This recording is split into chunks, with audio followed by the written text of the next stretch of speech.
नाज़रीन आदाब, आप कैसे हैं? उम्मीद है अच्छे होंगे। अल्लाह ताला आपको अच्छा रखे। आज का रनडाउन सुन लीजिए, बड़ी इंपॉर्टेंट खबरें हैं। नवाज शरीफ साहब 9 साल के बाद खिलखिला कर हंसे। शहबाज शरीफ साहब का फैमिली ट्रिप तकरीबन मुकम्मल हो गया बेलारूस का। ये बड़ा इंपॉर्टेंट इशू है, इस पर बात करेंगे। ये दोनों एक दूसरे से जुड़े हुए हैं। फैमिली ट्रिप मैंने क्यों कहा, आगे चलकर बताऊंगा। उसके साथ साथ पीपल्स पार्टी और नून लीग में ठन गई है और दूसरों दोनों एक दूसरे के सामने खम ठोक कर आ गए। पीपल्स पार्टी की परतें रफ्ता रफ्ता खुल रही है। क्यों खुल रही हैं, इस पर बात करेंगे। फिर आपको बताएंगे नाजरीन के इस्लामाबाद हाई कोर्ट में क्या हो रहा है। जजेस तुल गए हैं एक दूसरे के खिलाफ। एक डिवीजन बेंच है वो खड़ा हो गया अपने कायम मकाम चीफ जस्टिस के खिलाफ, और उन्होंने ये तासुर दिया है कि जैसे सुप्रीम कोर्ट ने जैसे चीफ जस्टिस को काम से रोका जा रहा है, हालांकि चीफ जस्टिस को उनका जो इंतजामी काम है उसके हवाले से रोका जा रहा है। कायम मकाम चीफ जस्टिस अगर चीफ जस्टिस नहीं है तो क्यों होता है? इंतजामी काम के लिए होता है ना, वरना क्या जरूरत है? इस पर बात करेंगे। फिर नाज़रीन आपको बताएंगे कि सोना महंगा हो रहा है। एक दिन में रिकॉर्ड हाई हुआ है सोना, 10,000 से ऊपर हुआ है। ट्रंप साहब ने कुछ फरमाया है चीन के बारे में, और फिर ट्रंप के फैसलों का रंग सामने आने लगा है, उनके नतायज आने लगे हैं। ये इस पूरे फिनोमिना पर बात करेंगे।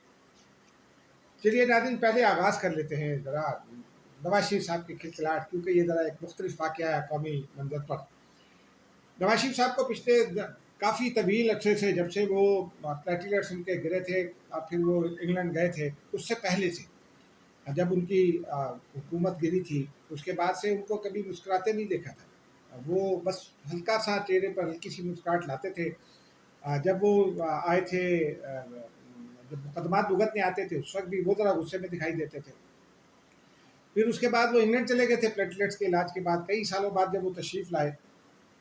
बल्कि बल्कि जब वो इक़्तिदार से निकाले गए तो उस वक्त भी वो बहुत गुस्से में दिखाई देते थे, और वो जनरल बाजवा का नाम लिया करते थे, और फिर बहुत सारी गुफ्तगू वो करते थे जो आजकल पीटीआई कर रही है। लेकिन इतना आगे नहीं गए थे जितना इमरान खान साहब चले गए हैं। बहरहाल उसके बाद जो है वो आ गए। उसके बाद जनाब गिरफ्तार किए गए थे, इंग्लैंड रवाना हो गए थे। फिर वो इंग्लैंड से वापस आए जब उनको सजा हुई। उस दरमियान में मोहतरमा कुलसूम नवाज का इंतकाल हुआ, बड़ा सान्या था। कुलसूम नवाज साहिबा के इंतकाल के बाद उनको कोई खुलकर मुस्कुराते नहीं देखा जाता। बहुत होता था तो एक हल्की सी मुस्कुराहट उनके चेहरे पर आ जाती थी, और वाकई ऐसा लगता रहा कई साल कि वो बहुत सदमे में, और होना भी चाहिए था कि दोनों मियाँ बीवी जो है वो एक दूसरे के लिए बहुत जज्बात रखते थे, बहुत मोहब्बत थी उनके दरमियान। नवाज शरीफ बहुत एहतराम करते थे कुलसूम नवाज साहिबा का, ख़ास तौर पर 1999 में उनको इक़्तिदार में निकाले जाने के बाद जो कुलसूम नवाज साहिबा का रोल था वो बड़ा इंपॉर्टेंट था। बहरहाल अब वो पहुँचे अपने भाई के हमरा दौरे पर, 2 रोज़ा दौरे पर बेलारूस। 24 साल से दोस्ती है नवाज शरीफ साहब की। वो जो बेलारूस के सदर हैं क्लाशिनकोफ, उनसे, अलेक्जेंडर क्लाशिनकोफ उनका नाम है। वो 31 साल से बेलारूस के सदर हैं, बड़े मकबूल हैं वहाँ, हमें यही बताया जाता है बेलारूस के मीडिया की जानिब से। और वो नवाज शरीफ साहब के दोस्त हैं, शहबाज शरीफ साहब के भी करीबी दोस्त हैं। तो जनाब वो जब एयरपोर्ट से बाहर निकले और वहाँ सदारती महल पहुँचे, तो दाखिल होते हुए उनकी जो वीडियो जारी हुई है वो दिखा है कि वो नवाज शरीफ के अंदर का वो लाहौरी जो कुछ 40-45 साल पहले का होगा, या 30 साल पहले का होगा, या 25 साल पहले का होगा, वो निकल कर सामने आया। और वो बहुत भरपूर अंदाज में गले मिलने के लिए उनसे आगे बढ़े, बड़े अंदाज में, बड़ा उन्होंने अंदाज इख्तियार किया, यूँ करके हाथ किया और फिर गले लगे उनसे और मिले, और हंसते हुए मिले। तो वो मुझे खुशी हुई उनको हंसता हुआ देख कर कि एक कौमी रहनुमा इतना जो है वो कशीफ चेहरा बना ले, इतना सख्त चेहरा बना ले, वैसे भी अच्छा नहीं लगता। लेकिन उनके साथ जो गुजरी, जाहिर सी बात है उनके दिल में दर्द होता होगा उसका, तो वो दर्द उनके चेहरे पर दिखाई देता था, लेकिन मुझे खुशी हुई। अब नवाज शरीफ साहब बेलारूस कैसे पहुँचे, ये ज़रा दिलचस्प बात है। क्योंकि नॉर्मली शहबाज शरीफ साहब जाते हैं, सऊदी अरेबिया भी गए तो नवाज शरीफ साहब उनके साथ नहीं थे। उनके बारे में कहा जा रहा था कि उनके एक ख़ास जगह पर ताल्लुकात अच्छे नहीं हैं, और वो अब वहाँ ताल्लुकात कहते हैं कि अच्छे जो है वो क्या हो रहा है, अच्छे हो गए हैं, नहीं हो गए, क्या मामलात हैं, वो हम आपको कल की नशिस्त में बताएंगे। आज के लिए इतना ही काफ़ी है, क्योंकि दफ्तर खारजा ने ये बताया था कि जब 2 रोज़ पहले के जो शहबाज शरीफ साहब जा रहे हैं, 10 और 11 अप्रैल को दौरा करेंगे बेलारूस का, 2 रोज़ा दौरा होगा। और साथ उन्होंने ये भी बताया था कि जी एक वज़ीर आला पंजाब का उन्होंने बताया था कि उनके दौरे में हमरा होंगी, साझेदार भी होंगे, लेकिन एक उन्होंने कहा था कि बहुत आला सतह का वफ्द होगा उनके हमरा। وہ جو بہت اعلیٰ سطح کا وقت تھا اس میں نواز شریف صاحب ہیں، ثابت وزیر اعظم ہیں، ان کے بڑے بھائی ہیں، ان کے ساتھ ڈاکٹر عدنان ہیں، وہ معالج ہیں ان کے، وہ جب پلیٹلیٹس گرے تھے تو ڈاکٹر عدنان ہی کام آئے تھے۔ پھر حسن نواز صاحب بھی ان کے ساتھ ہیں، وہ بھی بڑے دفتر خارجہ سے پوچھتے ہیں کہ کیا وہ بڑے افسر ہیں اس معاملے میں۔ بہرحال یہ دورہ مکمل ہوا، مریم نواز شریف صاحبہ بھی تھی، وہ ترکی پہنچ گئیں۔ اسحاق ڈار صاحب کل، فارن آفس نے کل صبح یہ بتایا کہ اسحاق ڈار صاحب ترکی کے دورے پر روانہ ہوں گے، اور ہمیں یہی فارن آفس بتا رہا تھا کہ ترکی سے وہ بیلاروس جائیں گے، لیکن بعد نا کوئی آدھا گھنٹہ گزرا ہوگا کہ اچانک ایک کریکشن آ گئی کہ نہیں، ڈار صاحب ترکی نہیں جا رہے، ترکی میں انطالیہ ڈپلومیسی فورم ہونا تھا، بڑی امپورٹنٹ ایونٹ ہے، اور میرا خیال ہے اسحاق ڈار شاید اب پہنچنے والے ہوں گے وہاں، یا پہنچ گئے ہوں گے، یہ تھوڑی دیر میں پتہ چل جائے گا۔ بہرحال ان کی ترک وزیر خارجہ سے بات ہوئی، اس کے بعد وہ روانہ ہوئے، آدھے گھنٹے بعد یہ کریکشن آئی کہ نہیں وہ بیلاروس جا رہے ہیں، بیلاروس چلے گئے۔ اب یہ ساری جو کمپوزیشن ہے وفد کی، یہ دیکھ کر ارشاد بھٹی نے تو بڑا سخت تبصرہ کیا، لیکن میرے ایک اور دوست نے مجھ سے فون کر کے پوچھا کہ یہ سرکاری دورہ تھا یا کوئی فیملی ٹرپ تھا، تو مجھے بھی لگا کہ شاید یہ فیملی ٹرپ ہو، لیکن بہرحال شہباز شریف صاحب یہ کہتے ہیں کہ قوم کو بڑی خوشخبری سنا رہے ہیں، کیونکہ پاکستان اور بیلاروس کے درمیان تعاون کی کچھ نئی راہیں کھل رہی ہیں۔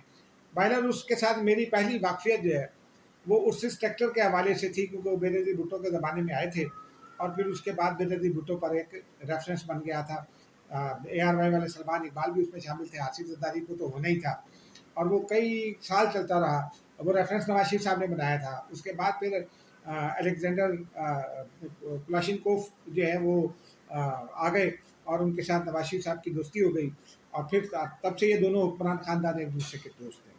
اللہ تعالیٰ اس دوستی کو بھی قائم رکھے، لیکن اس دوستی میں شہباز شریف صاحب کا بھی چہرہ تمتماتا ہوا دکھ رہا ہے۔ یہ اس اعتماد کی وجوہات ہم آپ کو کل بتائیں گے جب یہ نواز شریف صاحب کے حوالے سے ولاگ کریں گے، لیکن آدم سواتی نے رنگ میں بھنگ ڈالنے کی کوشش کر دی ہے۔ انہوں نے یہ فرمایا ہے کہ بانی پی ٹی آئی جو ہے وہ اسٹیبلشمنٹ کے ساتھ تعلقات ٹھیک کرنا چاہتے ہیں، مذاکرات کے لیے رابطے ہو رہے ہیں۔ اب سے تھوڑی دیر پہلے انہوں نے فرمایا، ساتھ یہ بھی فرمایا کہ عارف الوی آ جائے تو پھر بات آگے بڑھے گی، اور انشاءاللہ مذاکرات شروع ہو جائیں گے۔ اب دیکھتے ہیں، کیونکہ پچھلے دنوں تو انہوں نے کہا تھا کہ حافظ صاحب کے استاد، وہ جنرل عاصم منیر صاحب کے حوالے سے، کہ جی ان کے استاد جو ہیں وہ ان سے ہم نے رابطہ کیا تھا، جنرل عاصم منیر نے بالکل نو کر دیا۔ تو مجھے نہیں لگتا کہ یہ مذاکرات ہو سکے گے، کیونکہ مذاکرات کی جو کنڈیشنز ہیں اس میں ایک منرل اینڈ مائنس بل بھی ہے، اس پر بھی کیا ہو رہا ہے یہ بھی کل بتائیں گے کہ کس طرح قومی مفاد کو ایک ذاتی مفاد کے ساتھ جوڑا جا رہا ہے۔ بہرحال اب یہ سچویشن تو آہستہ آہستہ انفولڈ ہوگی، تو لہذا ہم بھی آگے بڑھتے ہیں۔ اب اگلا موضوع ناظرین ہمارا ہے اسلام آباد ہائی کورٹ۔ پچھلے کافی دنوں سے ایک بڑا وقفہ پڑا ہوا ہے اسلام آباد ہائی کورٹ میں کچھ ججز کو، اور قائم مقام چیف جسٹس سرفراز ڈوگر صاحب ہیں۔ ایک تو کچھ ججز کو یہ اعتراض ہے کہ جناب یہ سرفراز ڈوگر صاحب قائم مقام چیف جسٹس کیوں بن گئے، اور یہ قائم مقام ججز یہاں آ کیوں گئے۔ بھائی آئین کا آرٹیکل ہے غالباً 201 ہے، اس کے تحت آئے ہیں، آپ آئین کو چیلنج کر دیں، اب سپریم کورٹ میں چیلنج کر دیں، اسٹرائک ڈاؤن کروا دیں اس آرٹیکل کو، تو نہیں آئیں گے۔ اس سے پہلے اقبال حمید الرحمان صاحب آئے تھے، میرا خیال ہے جسٹس بلال آئے تھے لاہور ہائی کورٹ سے، اور بھی ایک شاید ایک جج آئے، 2 جج آئے، وہ کیسے آ گئے تھے؟ وہ بھی اسی کے تحت آئے تھے نا، تو یہ ججز اس وقت بھی موجود تھے، ان میں سے کافی سارے ججز ذرا اعتراض کر لیتے کہ کیوں آئے تھے۔ سلیکٹیو اعتراض جو ہے وہ آپ کے اس کے پیچھے چھپے ہوئے مفادات کا پتہ دیتا ہے، یہ بنیادی بات ہے۔ جب بھی اس طرح کے معاملات میں سلیکٹیو احتجاج ہوگا، سلیکٹیو اعتراض ہوگا، تو اندازہ ہوگا آپ کو کہ پیچھے کچھ اور چل رہا ہے، اور مجھے بھی یہی لگتا ہے کہ پیچھے کچھ اور چل رہا ہے۔ ایک ڈویژن بینچ ہے، اس نے چیف جسٹس کو بطور ایکٹنگ چیف جسٹس کام کرنے سے روک دیا، جج کے طور پر تو نہیں روک سکتے کیونکہ وہ سپریم کورٹ میں بھی معاملہ ہے، حالانکہ یہ معاملہ بھی سپریم کورٹ میں ہے، جسٹس سرفراز ڈوگر کا معاملہ بھی سپریم کورٹ کے آئینی بینچ میں موجود ہے، لیکن پھر بھی ڈویژن بینچ نے کر دیا، اللہ اس کو اور ہمت دے۔ لیکن اب یہ ججز جو ہیں ناظرین، یہ ایک دوسرے کے خلاف جب یہ کام کرتے ہیں تو پھر ادارے کا جو ہے وہ کیسے ہوگا، کیا کہتے ہیں، احترام کیسے قائم ہوگا۔ اب اس کی تفصیل کچھ میں نے دیکھی اپنے دوستوں سے لے کر، اس میں یہ بتایا گیا ہے کہ لاہور اسلام آباد ہائی کورٹ نے ڈپٹی رجسٹرار جوڈیشل کو آئندہ بغیر قانونی جواز کیس سنگل بینچ سے ڈویژن بینچ ٹرانسفر کرنے سے روک دیا ہے۔ عدالت نے ڈپٹی رجسٹرار جوڈیشل کو آئندہ ٹرانسفر یا مارکنگ کرتے ہوئے عدالتی گائیڈ لائنز پر مد نظر رکھنے اور قائم مقام چیف جسٹس کی ہدایت پر ڈویژن بینچ میں مقرر کردہ کیسز دوبارہ واپس مختلف بینچز میں بھیجنے کا بھی حکم دے دیا ہے۔ जस्टिस मोहसिन अख्तर कैनी हैं और जस्टिस सरदार एजाज इसहाक हैं इस डिवीज़न बेंच में, दोनों ने 12 सफ़ात का फैसला जारी किया है। अदालत ने डिप्टी रजिस्ट्रार जुडिशल को हुक्म दिया कि जब तक full court high court rules पर मजीद राय न दे इन्हीं गाइडलाइंस पर अमल करें। अदालत ने हुक्म दिया कि लाहौर के high court rules and orders के मुताबिक डिप्टी रजिस्ट्रार जुडिशल तमाम केसेस मुतल्लिका बेंच को भेज दें और deputy registrar judicial case single bench से डिवीज़न बेंच भेजने का इख्तियार बगैर कानूनी जवाब के इस्तेमाल न करें। कानून की तशरीह हो, एक ही तरह के केसेस हों जो कानूनी जवाब दें, फिर ये इख्तियार इस्तेमाल हो सकता है। अब मामला नाज़रीन ये है कि जैसे सरफराज डोगर साहब आए हैं उस आर्टिकल के तहत आए हैं, आइन के तहत, लेकिन जस्टिस सरदार इसहाक और जस्टिस मोहसिन अख्तर कैनी साहब पहले से कहीं टैग किए जा रहे हैं। अब इस सारे मामले को जो एक मुख्तलिफ नुक्ता नज़र का मुखालिफ नुक्ता नज़र का सियासी ग्रोह कह लें, उनके हामी कह लें, वो उसको उसी तरह तराजुर में देखता है कि ये जजेस PTI को फ़ायदा पहुँचाने की कोशिश कर रहे हैं। चलिए देखते हैं कि ये कैसे फ़ायदा पहुँचाते हैं। अब चूँकि अब ये अदालती फ़ैसला है तो उस पर शायद अमल दरामद करना पड़े, या सुप्रीम कोर्ट में ये मामला है तो रुक जाएगा, हो सकता है। देखते हैं आगे चलकर सुप्रीम कोर्ट क्या फ़ैसला देती है। आज सुप्रीम कोर्ट में भी एक बड़ा मज़े का वाक़या हुआ। वो एडवोकेट दाऊद हैं, वो जो एक जज साहब की नौकरी खा गए, वो ग़ालिबन एजाजुल हसन साहब हैं या कौन है, वो जिनको वो सुप्रीम जुडिशल काउंसिल ने निकाला था, मुझे नाम भूल गया। वो उन्होंने आज कहीं दलाइल दिया और उन्होंने कोई एक आध जुमला इस्तेमाल किया। उन्होंने कहा कि जब जजेस ऐसे कर रहे होंगे तो फिर हम कौन एतबार करेगा। तो जस्टिस जमाल बंदोखेल साहब ने बड़ा एक इम्पॉर्टेंट जो है उसके ऊपर रिमार्क किया। उनका ये कहना था कि हमें अपने इख्तियारात को बर्दाश्त करना होगा। ये बड़ी इंपॉर्टेंट बात कही है उन्होंने। मैंने ये देखा है कि जब आदमी बेख्तियार होता है तो वो बड़ी बातें करता है, अल्लाह रसूल की भी बातें करता है, पता नहीं आइन और कानून हमें सिखाते हैं, लेकिन जब जैसे इख्तियार मिलता है अक्सरियत फिरौन बन जाती है। इस तराजुर में इस कमेंट को देखिए। अब चलते हैं नाज़रीन ज़रा बैनुल अक़वामी मंज़र की जानिब। डोनाल्ड ट्रंप साहब ने एक नया हुक्म जारी कर दिया है। वो 3 माह के लिए बाद ममालिक के ख़िलाफ़ उन्होंने तो कर दिया है, वो जो कहते हैं कि हम जो है वो उस पर अमल दरामद नहीं होगा, वो सस्पेंड कर दिया है टैरिफ का मामला। लेकिन चीन के हवाले से, जी मैं वो नाम याद आ गया मुझे, जस्टिस बज़ाहिर अकबर नकवी, वो उनको नौकरी से सुप्रीम जुडिशल काउंसिल के ज़रिए जो है वो निकाला गया। एडवोकेट दाऊद उसका बाइस बने थे। अब आते हैं नाज़रीन ये डॉलर और डोनाल्ड ट्रंप इशू की जानिब। तो उन्होंने वो 3 माह के लिए तो सस्पेंड कर दिया। उन्होंने कहा हम अमेरिका को दोबारा बनाएंगे, हमें पता है कि लोग हमारे पास आ रहे हैं, हमें पता है कि चीन के अवाम तो बेवकूफ़ है, उनको तो कुछ पता ही नहीं, हम उन्हें बताएंगे कि क्या करना है। Very good. बहरहाल अब चीन तो इस पर क्या समझता है ये मुझे नहीं पता, क्योंकि चीनी अवाम हो सकता है इसको अपने अंदरूनी मामलात में मुदाखलत समझें। चीन ने अलबत्ता गुज़िश्ता रोज़ डोनाल्ड ट्रंप ने 125% टैरिफ किया था चाइना के हवाले से, तो चीन ने भी 125% किया, तो आज उन्होंने 145% कर दिया। अब उनके इन फैसलों के नताइज आना शुरू हो गए। एक फौरी नतीजा तो ये है कि वो जो चीन के खिलाफ मुहिम उन्होंने खड़ी की है डोनाल्ड ट्रंप ने, उसके खिलाफ यूरोपीय ममालिक अब उनका साथ नहीं दे रहे, वो खामोश बैठे हैं, आगे बढ़ने पर तैयार नहीं है, क्योंकि उनका एतबार ख़त्म हो गया।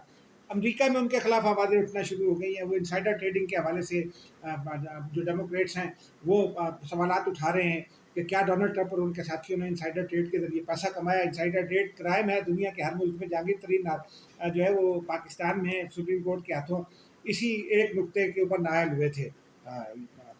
वो लंदन में इनसाइडर ट्रेड करने के हवाले से वो नायल हो गए थे।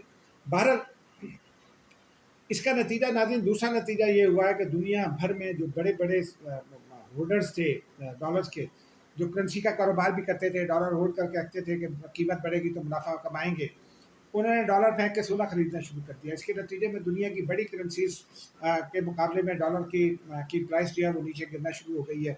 हो सकता है आजकल में पाकिस्तानी रुपया भी कुछ जोर पकड़ना शुरू कर दे डॉलर के हवाले से, क्योंकि पाकिस्तान में भी इसका असर आना शुरू हो गया है। आज सोने की कीमत में कुछ 10,500 रुपये के करीब इजाफा हुआ है एक दिन में, और ये पिछले कई सालों का रिकॉर्ड है। पिछले कई सालों में सोने की कीमत इतनी नहीं बढ़ी। देखते हैं क्या होता है, क्योंकि अब ये कोल्ड वॉर जो है ये trade war plus cold war है। इसका क्या नतीजा निकलेगा, शायद कोई अच्छा नतीजा निकले, लेकिन अमेरिका के लिए इसके नतीजे अच्छे निकलते नज़र नहीं आते। मुझे इजाज़त दीजिए, खुदा हाफ़िज़।